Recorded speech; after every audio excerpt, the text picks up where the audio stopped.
望见老师常用笔刷大揭秘。给我笔刷，大家最喜欢笔刷了，我也很喜欢笔刷。好的工具是锦上添花，是让你事半功倍，我们还是要学的。那么我们来了解一下笔刷，上面的造神笔3全是我重新整理的基础画笔。这个基础画笔主要是它可以用来刻画万事万物。五零画笔它是一个边缘一个硬一个软的笔触。这个基础1是我近期发现它真的很好用，它是你放细它可以画得很细，画很细的东西，比如说画头发丝画眼睫毛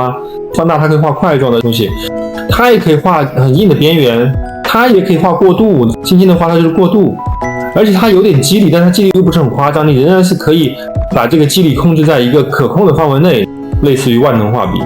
基础2、基础3、基础4我们就不这么详细讲了其实也都是凡是在基础类型的画笔里面它都是属于万能画笔。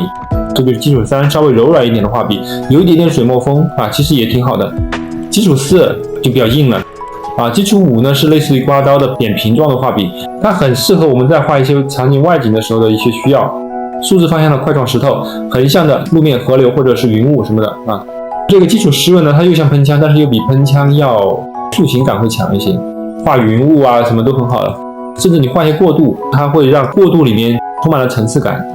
还有神笔3，这也是一个很好的基础画笔，画概念图特别好。那么我们再看下面就开始纹理画笔了，比如说这个炭笔是纹理画笔里面很常用很好用的一种画笔，它可以说成是一个万能纹理画笔然后涂抹炭笔，你看它的纹理跟这刚才炭笔很像，但是呢它又有涂抹性质在里面，可以画，它是双重画笔的属性。然后石边是早年我很爱用的一个笔刷，这个画笔看起来很难看也很难用，对新手非常不友好。为什么我要教这么难的画笔？用这种画笔来画起来非常通透，使用的关键的点就是不能磨，你去磨就会脏就会碎，笔触就会叠在一起，你要去概括。比如说我要画一个形状就一笔画下来，如果说没画对，用橡皮擦去擦，然后要画它的暗面，你漆一个深色，然后再一笔画上去。然后你要过渡的话喷枪橡皮擦去擦这个，大致上是这样一个思路。这下面是纹理画笔，后面的画笔呢，它就是属于画到特殊的情况才会用到的画笔，颗粒大的纹理，颗粒小的纹理。但是关键是你得想得到说，我知道我笔刷库里面有一个这样的纹理，我在画的时候我可以想到去用它。然后下面就是笔触画笔了，其实笔触画笔也是可以用来画画的，但是它比基础画笔的可控性要弱一些，它就不太好用来画这种很细节的东西。如果你把它缩小了用的话，它就有点画不上去。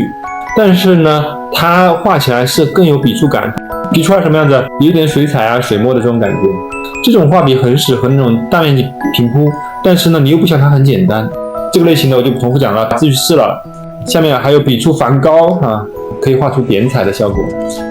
你如果把笔触梵高里面加上这个画笔设置打